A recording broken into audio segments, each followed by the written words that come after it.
We back with another one episode. We're gonna call this episode 2053. 2053. That's 2053.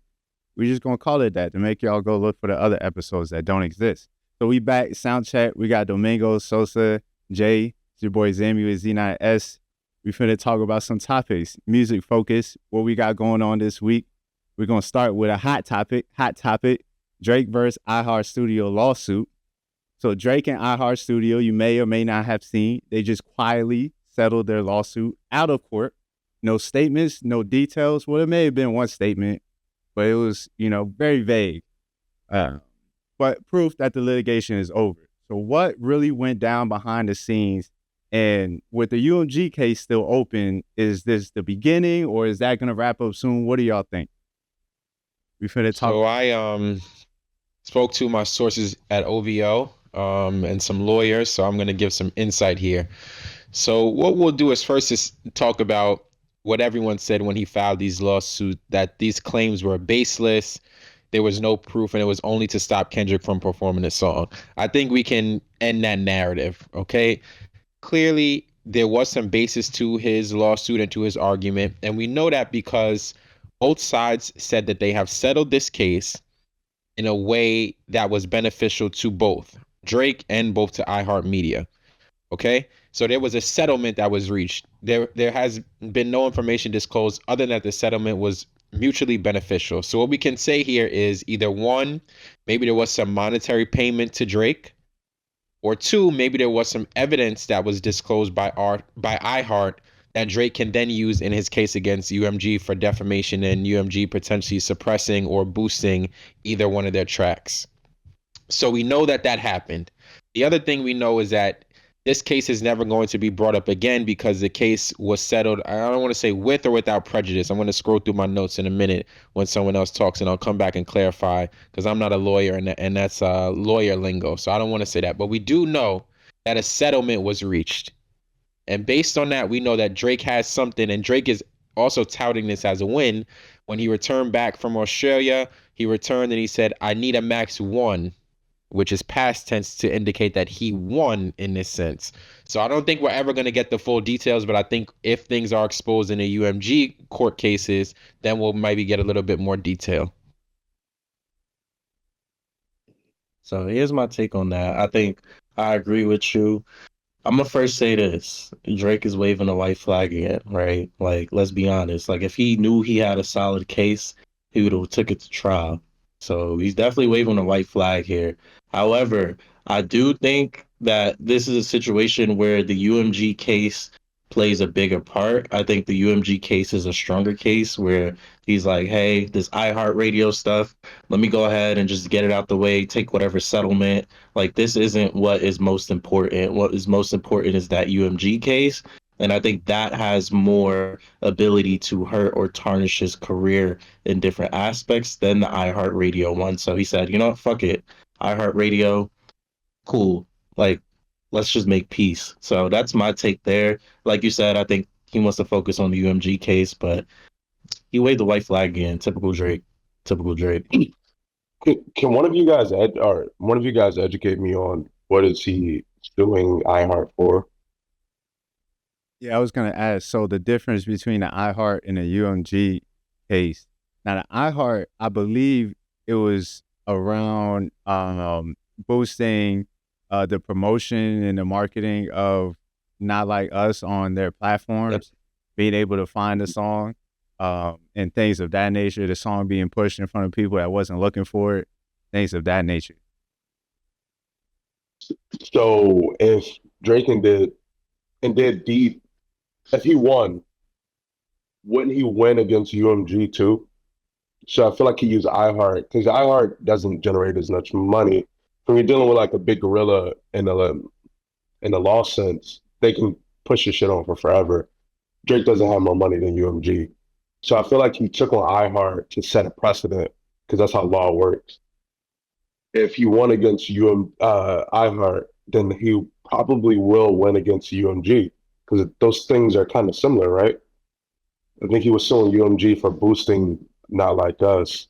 I So see if what you're you're suing saying. iHeart for the same shit, Mhm. but I'm also I don't know too much about the iHeart portion. So what it says is, iHeart alleging that iHeart have received illegal payments from UMG to boost radio airplay for Not Like Us.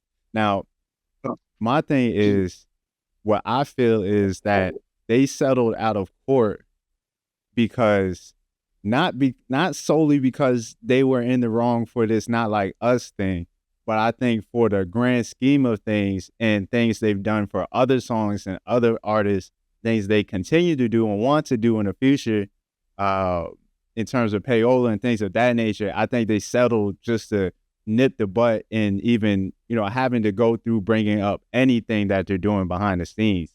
So with that being said, I still think, UMG has a chance to, come out on top against Drake because, nothing was divulged that, hurts or, diminishes their stance, I feel. Yeah. That's one question I have for the group, though. Do you think that UMG tapped iHeart and said, step out the way, in the same way that like a Fed may tap a state case and say, don't worry, we got this? I think these are two very separate entities, right? So iHeart controls the radio station. So like Power 105 is under iHeart. So they control that portion of the media. Now, iHeart, what he's alleging what happened with iHeart, like Z said, is that they were boosting Not Like Us. And then he brought in UMG because he's saying that these claims they know are false, but they're still allowing the record to be played and to be boosted.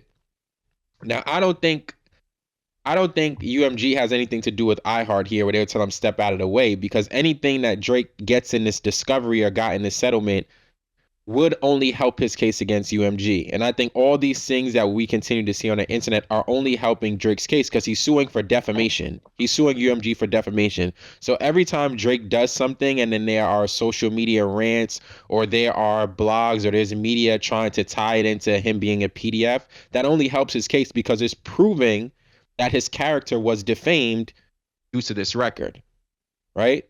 So I don't think this is him waving a white flag. When you go to court, no one wants to go to court and fight out a long legal battle. It costs you a bunch of money. It costs the company a bunch of money. So the best thing you can do is settle.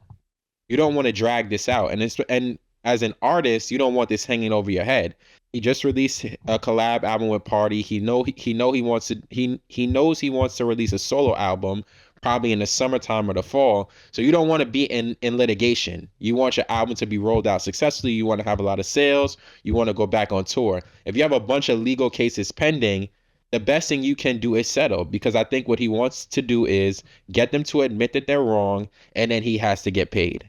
I think the bag is the big deal in this situation because he's trying to re-up his contract. So if he can re-up a contract and get them to settle for a large amount, I think it's a win-win for him.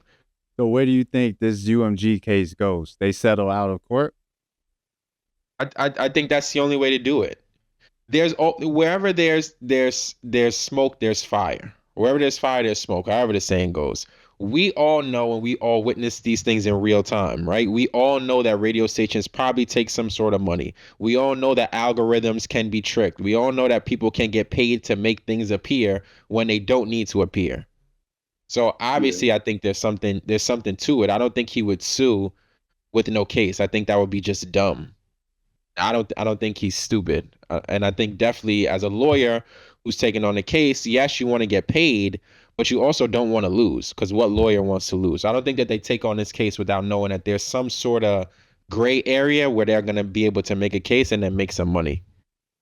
So what do you think this does to his overall public image when, say, UMG settles out of court, this gets passed, and there's no definite he won, UMG won, there's just the case is over with. What do you think that does? Absolutely nothing. Absolutely nothing, right? He just got out of the nastiest rap battle ever. #1 album, 2 songs in the top 10. Nothing changed, right? He was a joke of social media for a while, but that was nothing new, right? He's been joked on social media since he came out for a bunch of things, for the way that he dressed, the way that he talks. People have made memes of him. He's always been the butt of a joke. This was a little bit more salacious because of the nature of it, and I think Kendrick Lamar definitely did a good job of spinning narratives about him and making people maybe view him a bit different based on the whole race and culture thing. But at the end of the day, good music will win. And I think people are starting to see through it. I think Kendrick Lamar definitely did a good job and he chinked the armor, but he's still the guy. Until someone can continue to make better music than him consistently, he's still going to be the guy for hip hop. So I don't think anything changes. Do you think like Drake is not the first person to have somebody speak like against their name? Do you think he's only suing because he's such a big artist at this point, or because he actually has like real information that they did something different? Because all labels boost their artists, like we know. So what makes this different from anybody else? He's suing because he is sore loser. That's why. No, I don't think it has anything. Go ahead, also. Nah, I agree. I think he is a sore loser. And like the way I see it is not like us now. Don't get me wrong, you mentioned defamation. There's defamation on both sides, right? Like both from Drake and both from Kendrick. Let's be 100% honest. But I think what Drake is doing is that his song, so like I was listening back to Family Matters. That song was hard. Like I actually fuck with that song as an actual track. But I think because of how Kendrick dropped his tracks right after Drake dropped Family Matters, it didn't get time to catch on. So Drake is like, all right, cool. I lost this battle and now I'm being defamed. So like what else can I do in order to kind of like shift the focus of I lost, right? Like that's essentially what he's trying to do, shift the focus of I lost to, hey, I didn't lose, but this is rather a draw. We saw it last night with Tank. So Yeah, I don't think that's the case though. Yeah. I don't think that's the case. If that was the case, he would sue Kendrick Lamar. he can't. It's not about On what it's basis not about defamation of character. That was the whole thing, right? UMG said it allegedly when Drake first brought this up behind the scenes. They said, well, if you try to sue us, we're just going to sue Kendrick, or you're going to have to sue Kendrick. They can pass along the blame. Kendrick performed this at the Super Bowl. Drake didn't say anything. He didn't sue him and said, oh, I'm going to sue you for defamation because you said it in front of the entire world now.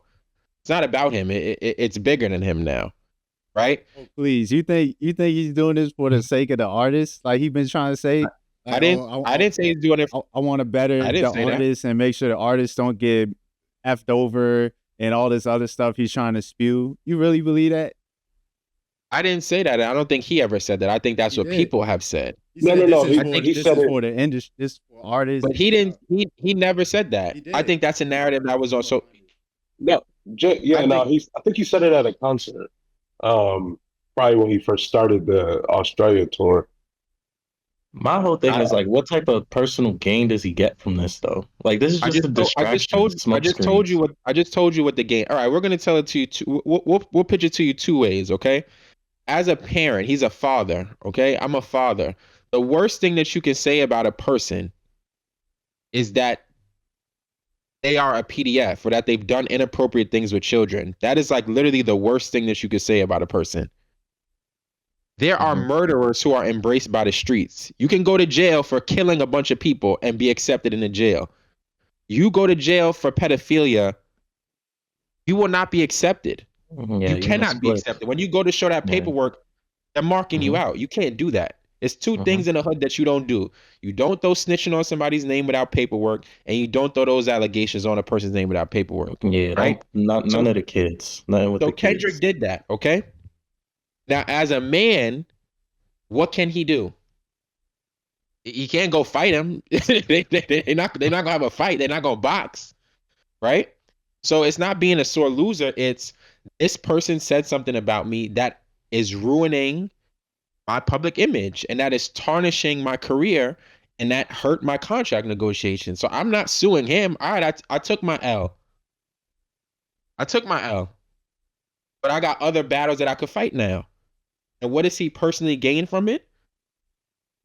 He might gain hundreds of millions of dollars. He might get out of a contract. There's a lot of upside. He has no downside. If he loses, he pays a bunch of lawyer fees, which he has money he could afford it. If You don't think like I think the stench Major upside. of a lawsuit is going to linger on him for the rest of his career. And if he knows if he directly sued Kendrick Lamar himself, his rap career would probably be over in terms of public opinion, because that's just as it's looked the same way on the public's eye as being a snitch, like Gunna saying, nah, those weren't my drugs. It would look the same way if he just went out and lost a rap battle and sued Kendrick head on. So he sued UMG and iHeartRadio. But I mean, that's always going to be brought up. 10 years from now, when we talk about this, people are still going to bring this up, I feel. It changed nothing. It felt like he lost to somebody and then he went to their boss. It was like, hey, like, yo, that motherfucker, a nigga whipped my ass. So let me ask. So it changed nothing, but let me ask you guys a question. Him suing, what does it matter? Why does it matter? Oh, because me personally, I just think it just looks bad, and I wouldn't have done it in the same stance, right? Because from my point of view, this is how I see it. You're suing by saying, you know, these conglomerates were pushing a song in some, you know, gray area type of ways, and they do that for everybody. They done that for you as well as your artist and anybody else that's an artist. You know this. You've been known this for however long. Haven't had an issue with it. But the moment that you lose a fight, now you have an issue with it. And to me, that just as a man, that's not how I move. If I were to fight somebody and I lose, then I lost the fight. I got to go get back in the gym, get better. If I like things like that, I don't think, okay, I lost a fight now, you know, you got the recording of it. I'm going to go to the precinct. I'm going to bring cop back over here. You're going to get arrested. Nah, I lost a fight. I wanted to fight you. It wasn't like I didn't want to fight. I asked you, I poked you and told you to fight me. I lost a fight. I got to chalk it up. I got to go home, look myself in the mirror, and that's just what it was. But he not doing that. He like, I lost it. It just remind me of like spoiled kids growing up that like you lose and now you go to your parents and you're like, oh, this kid is mean. Come on. But he's not talking to Kendrick. So why does it matter? Bro, the whole thing is that they boosted the shit that Kendrick put out as an artist. So it does root in Kendrick in this battle. He wasn't going to sue UMG prior to. And everybody knows that, whether we know all the details of the case or not. And again, the echo Z's and also point is like, he's benefited from this system of payola in this gray area multiple times and in rap battles. So I don't know how it got settled, but it doesn't seem like he necessarily is going to win the UMG thing. I don't know if iHeart just didn't want to smoke. I don't know how much they generate. I don't know. Because law at this level takes a lot of capital. So if Drake's willing to fight iHeart, that would make sense. He might have more money than them or more worth. But Universal, I don't know, man. They can point out the Meek thing. They can point out the Pusha thing, which Drake benefited from that beef and the gray area behind it. But they can't do that because that would acknowledge the wrongdoing. Well, again, I think Z mentioned it earlier on. He was like, well, both of you guys, where there's smoke, there's fire. So there probably will settle, but it will be an understanding of, okay, we're never going to bring this up again. That's usually, you know, whatever is signed to arbitration. But again, Drake looks like a sore loser, bro. It looks crazy because he's benefited from the system. His biggest hits were after a rap battle. You don't think they boosted that shit? You know what? Yeah, but they're not boosting false allegations, calling someone that's the difference. You can't just say it like it's a normal thing. It's rap. That is the difference. Yeah, it's rap though. Like, what does that mean? What does that mean? And he had false allegations on Kendrick. He had a bunch of false allegations on Kendrick. Kendrick not out like here what? suing. What were the false allegations? His wife is cheating on him with his production manager. And he said his kid. He didn't say that. Kid. He said his kid. He did. He said that if family matters. He said that if family matters. So what was the line specifically? Are you gonna play semantics right now? Because he said something along with like your BM might be your BD manager, some shit like that. I heard one of them little kids might. Drake's right. Yeah. Different. It's a difference. Drake's right. Because he did say a lot of mights. He said why. He asked a lot of questions when it came to Kendrick's allegations. opposed to, hey Drake. Well, no, hey Drake, I heard you like them young. Is Certified. That's also what I part of heard. woman.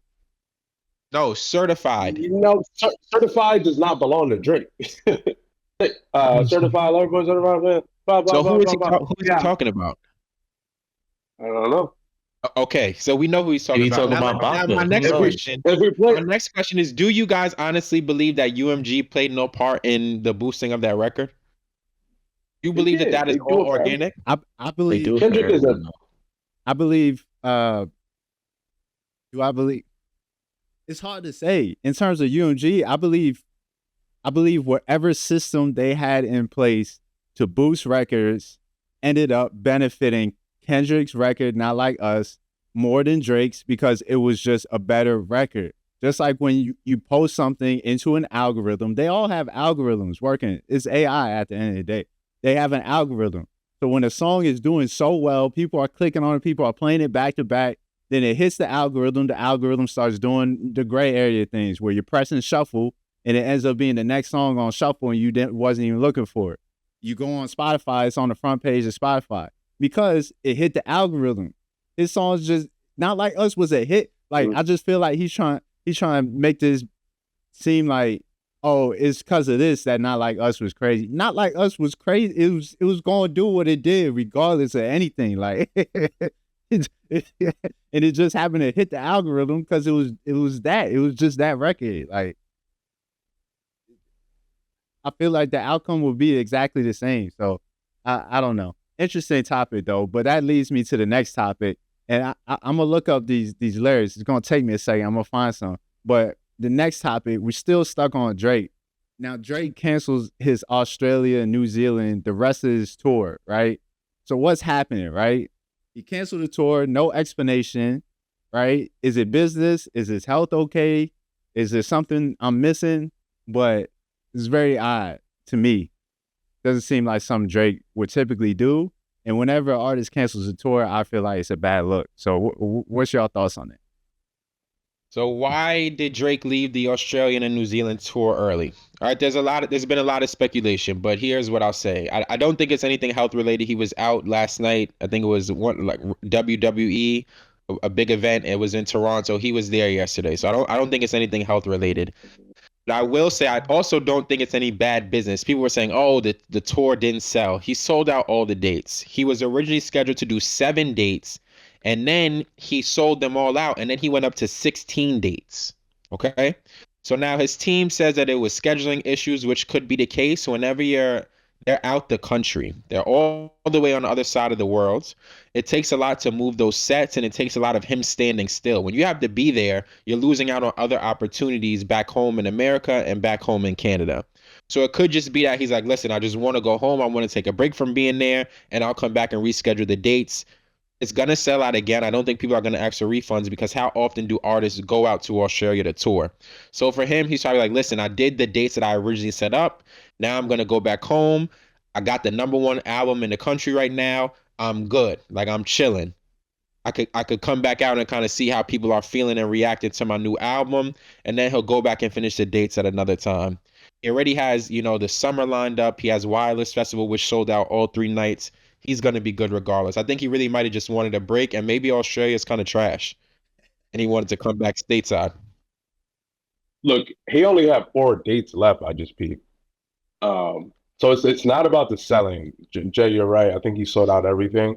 I'm wondering if the litigation behind UMG is starting.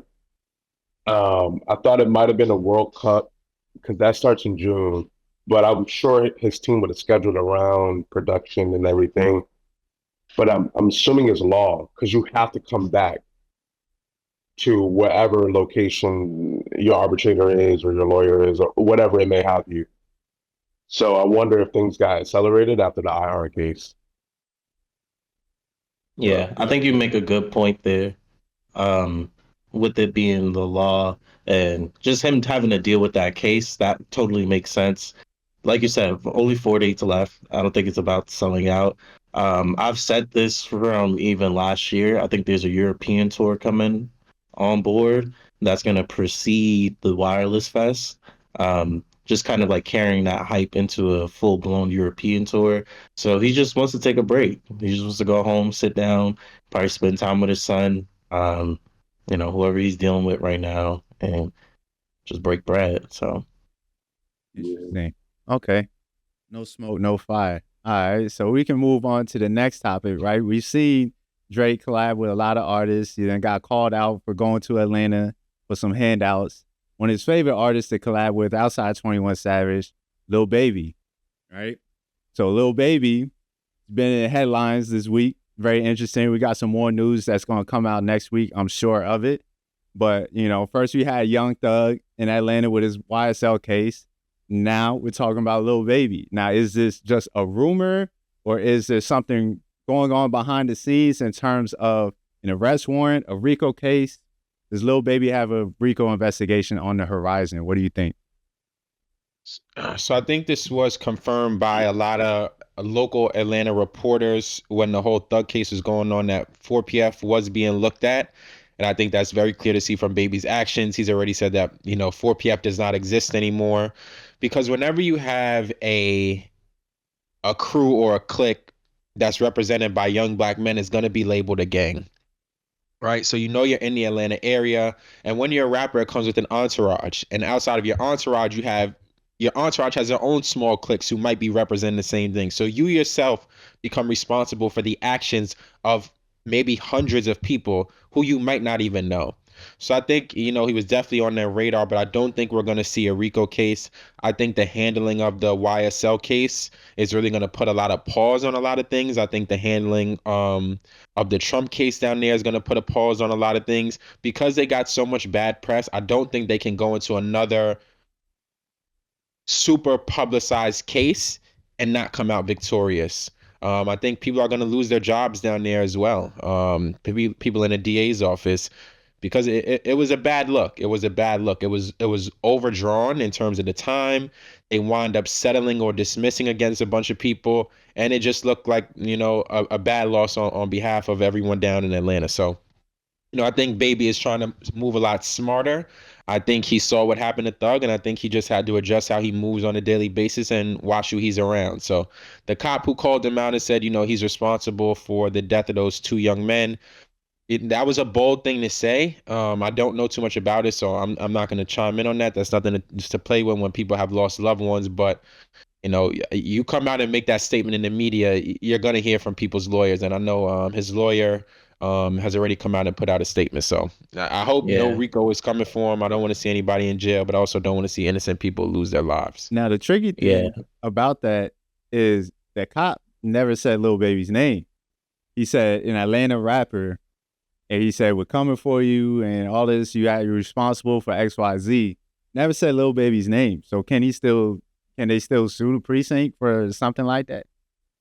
I don't think it's going to be something where he's sued, but I think everyone knows he's alluding to Baby because he was talking about the music video that Baby shot, and there were some shots fired there. So I think it was very obvious what he was talking about.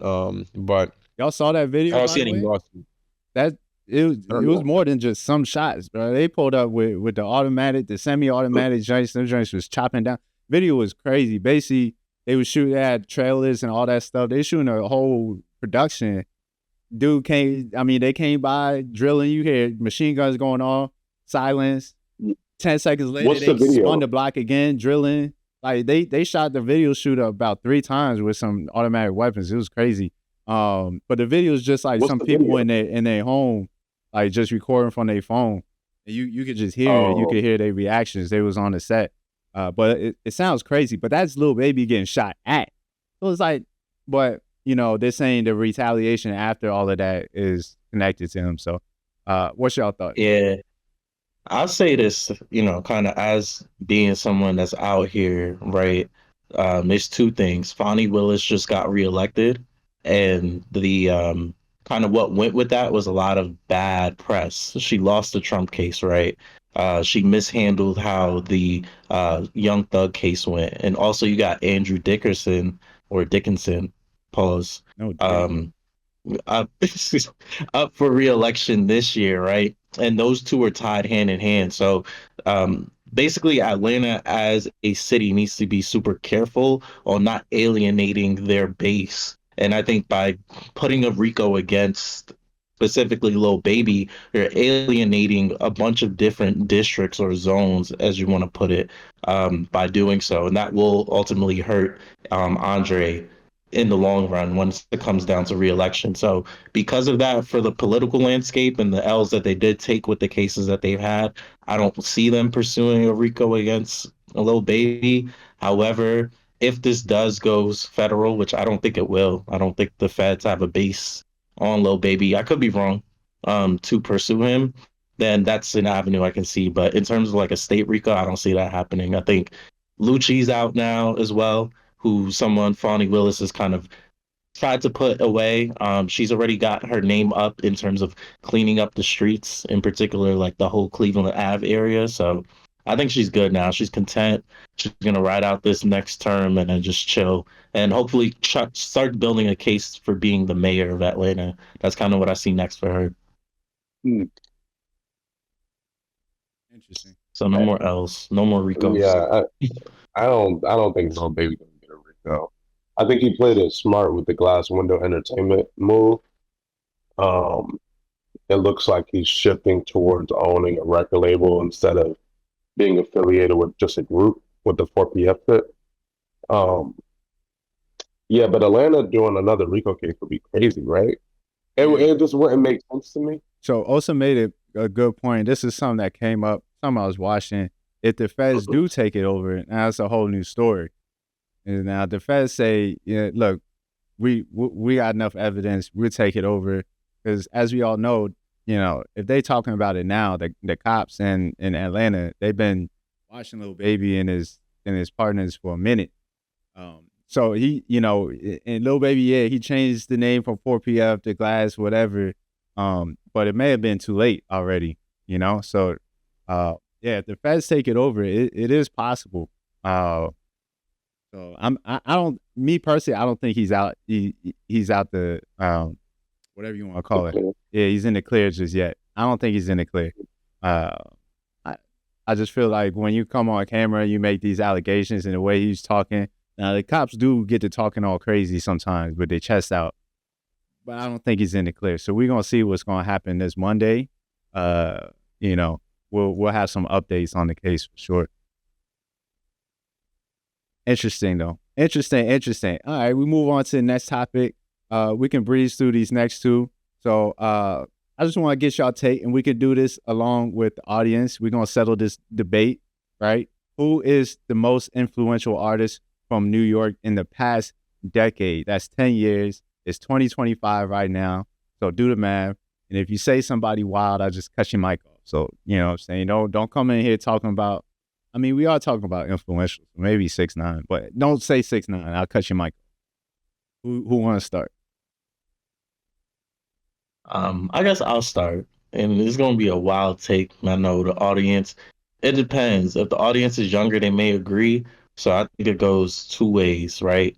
If you really tapped into the streets, Bambino and 22G's, they have influenced New York music, from if you're talking about that 2015 to 2025 range, they've done a really good way of influencing drill rap, because that's kind of what New York has been known for, and now it's evolved into sexy drill, right? Or whatever they want to call it. So I would say, like, if you're really tapped in, it'll be those two. But if you're really looking at like who was able to commercialize and push the sound out, I'll kind of give it more to like a Chef G and Pop Smoke. So I think those are the two artists who have been most influential in these 10-year span. Without those two, you don't get Bronx drill, right? Without those two, you don't really get sexy drill. With kind of what's going on with K-Flock, it sucks that he's in prison, as well as Chow Lee and that whole group. So that's my take. Hopefully the audience agrees, but I think, yeah, those two, Chef G, Pop Smoke. Interesting. I think there's only one answer. I think it has to be A Boogie when you talk about influence.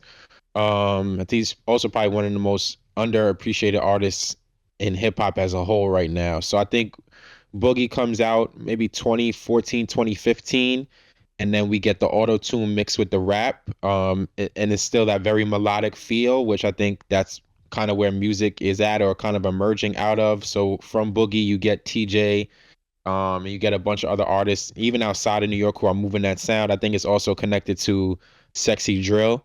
I think that comes out of that as well, where it's that smooth melodic kind of tone, that we see with those kind of artists, and that's even worked its way into Drake songs, right? Cash Cobain's producer Drake, a lot Drake has used that sound on a few songs. So I think that's all a branch of Boogie, maybe not absolutely directly, but I think that's where we see where New York City's at. I think he's probably New York City's biggest artist as well.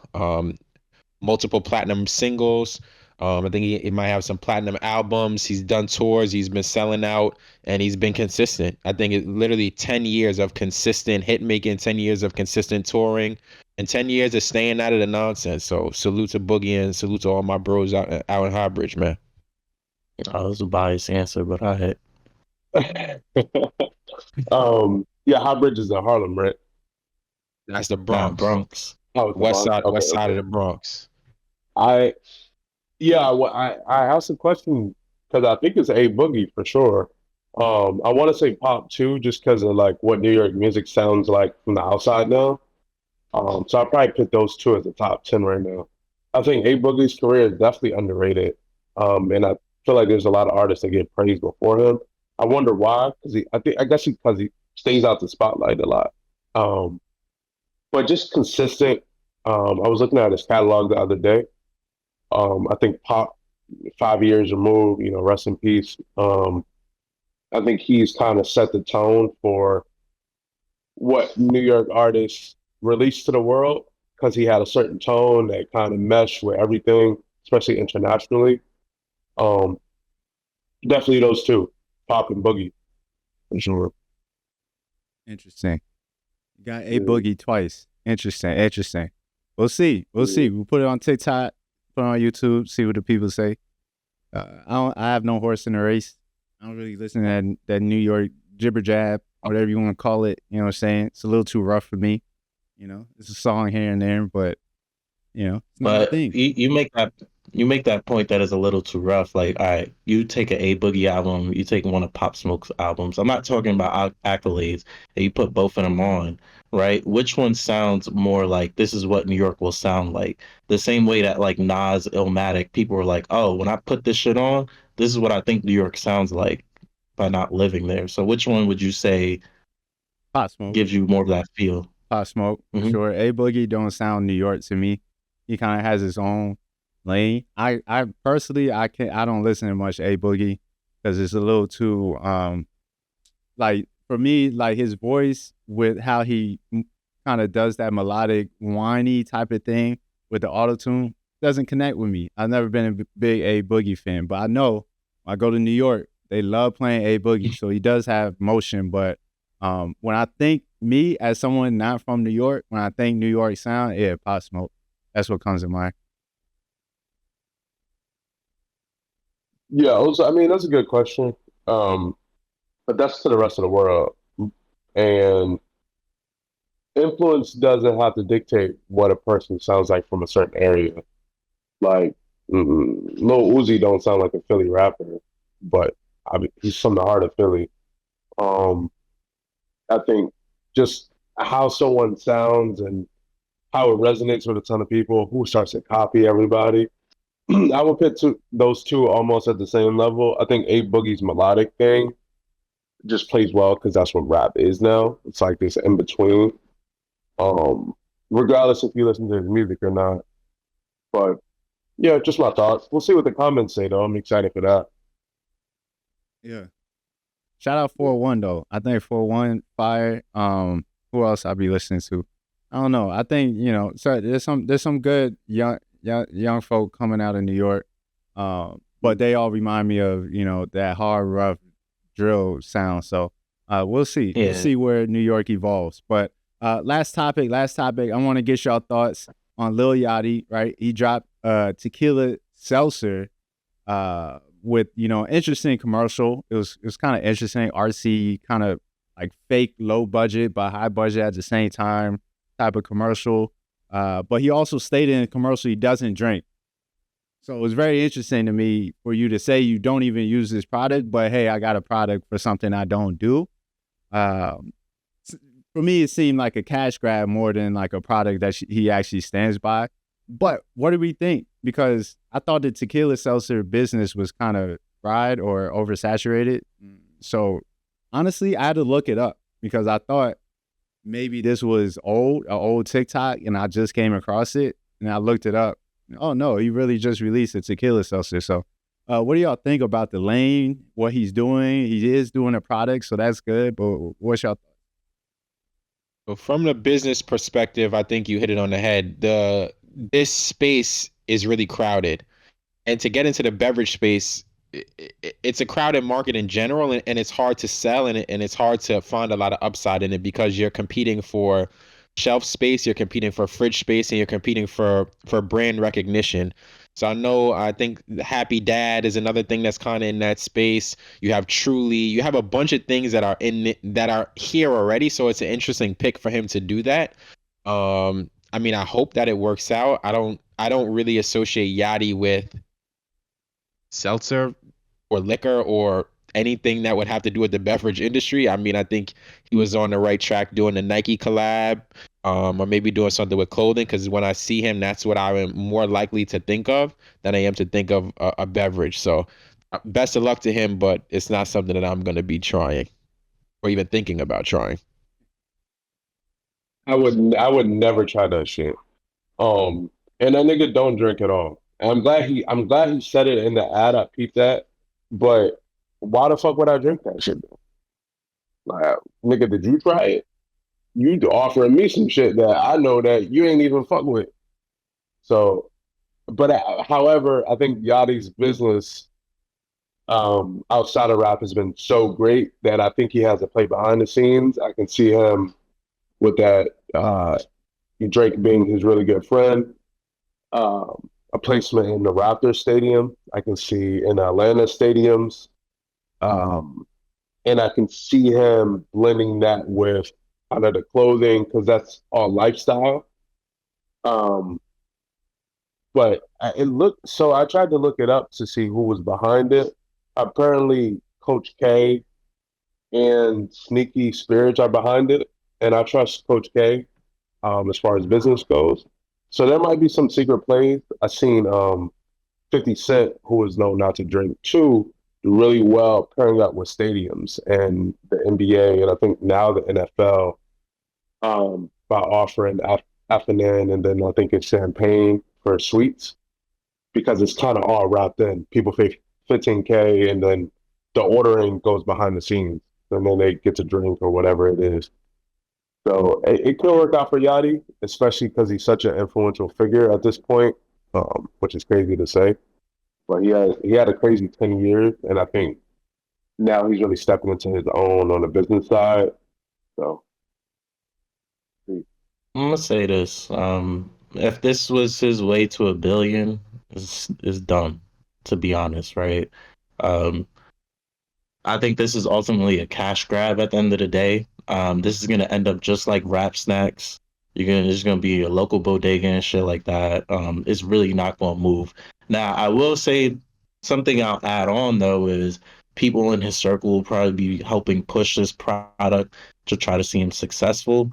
He doesn't seem like a bad person, and it seems like most people that come in contact with him praise his work ethic. So I think we'll see these drinks be pushed on different podcasts, just different brand advertisement deals. But this is ultimately a cash grab. I don't like if Travis Scott couldn't do it with his cacti. I don't see this working with the yacht water or yachty water, whatever he wants to call it. I don't see it working. That's a good point. I almost forgot about Travis Scott cacti thing. He did do that. do we think that didn't work though because Travis Scott's base is a little bit younger? Or I think that happened around his debacle. I think that's why it ended up not working. I think his partners pulled out or something. Okay. I heard that shit was trash too. Beverage is just a hard thing to get into. The food industry itself is hard. The margins aren't great. Like I said, competing for space in a supermarket or a convenience store is not an easy thing to do. So, I don't know if that, and it doesn't really match. When you look at Beyonce with the whiskey, look at a bunch of people who have tried the liquor before. It's not an easy thing to do. So I mean, if you're gonna take that on, it gotta match you. Like at least Jay with Ace of Spade, Jay was rapping about champagne, right? The Rock Boy, like all of that, they just fit who he was. That layer. Yeah, Rick you know. Ross. So I don't know. It doesn't seem to fit him. But Yes, can I ask y'all? Hey, there's another person that I feel like shit doesn't match. You mentioned Jay is Beyonce. I feel like Beyonce has never sold a proper product. Like, what is the reason for that? I think she has just reached a level of celebrity where it's hard to relate. So even when she's doing these things around like shampoo and like beauty and hair care, she doesn't talk much, so it's hard to know who she really is. So when you compare that to someone like Rihanna, who is very outspoken and people feel like they have like that connection, like, oh, I know this girl and I relate to this girl. Yeah, Beyonce just doesn't seem to be that. And you know, she's older, she's a mom. She probably doesn't want to spend a bunch of time in the spotlight, which makes sense, and I understand. So for her, it's like hard to connect. Like even with what was her clothing line? That she had the Ivy line Park. with Ivy Ivy Park. Park. No, Yeah. it just didn't work out Trash. because I've never heard someone say I want to dress like Beyonce. yeah, Like I've never heard that. So you know she's amazing at what she does, but when it comes to doing product, it's hard. It's hard. So I think she's obviously one of the best talents we've ever seen. But I just think when it comes to brand matching for her, I think she has to find something that really fits her niche. yeah. I think a lot of our artists don't find things that actually correlate with them. No one ever wanted to dress like Beyonce. We don't know shit about her. When was the last time she had a public interview, you know? But she keeps dropping products. Like this last year for Not good at Beyonce was public crazy. speaking. Mm-hmm. She wasn't. She was a little too raw sometimes, where she was like, I don't really give a fuck about that or whatever it may have you. But she keeps dropping shit. Like this is like this hair care line is like the fifth thing this year. Yeah, very So, interesting. And I second that. Yeah, she doesn't speak enough. You have to speak about the products. You have to put it in front of people by using your celebrity to do so. And she just doesn't get in front of people enough to do so, to like candidly speak on these products. Like the whiskey, it just didn't really, or bourbon, whatever it was, didn't really make any sense. It may be great whiskey or whatever, but then you know, when people try it and then you tell them it's Beyonce's, you just had this stigma like, what? That don't even make sense. Now, if she was out in the public talking and making it make sense, then that's a different story. So yeah, I don't know. Her and product don't make sense, but maybe she's just trying to, you know, get rid of some money. Maybe it's a tax play. Like, and it's just I need to write off some stuff. So you start a business. because none of that shit making money. So maybe that's her deductions every year, Yeah. which could be Yachty too. Yachty been broke before, so I think at this point, I think he understands how to make more money, especially being tied to Drake. So that's a good thought. Well, it's a good week. Sunday, so we're gonna jot this on Monday. We'll see what the week has coming for us. I think Lil Baby is gonna be in prison by the end of this week, and that's all right. Look, none of us listen to Lil Baby anyways, right? So you can go back and listen to, you know, the Drip Too Hard with Gunna and do stuff like that. But other than that, hope y'all enjoy y'all day and check us next time. Sound check. Yeah.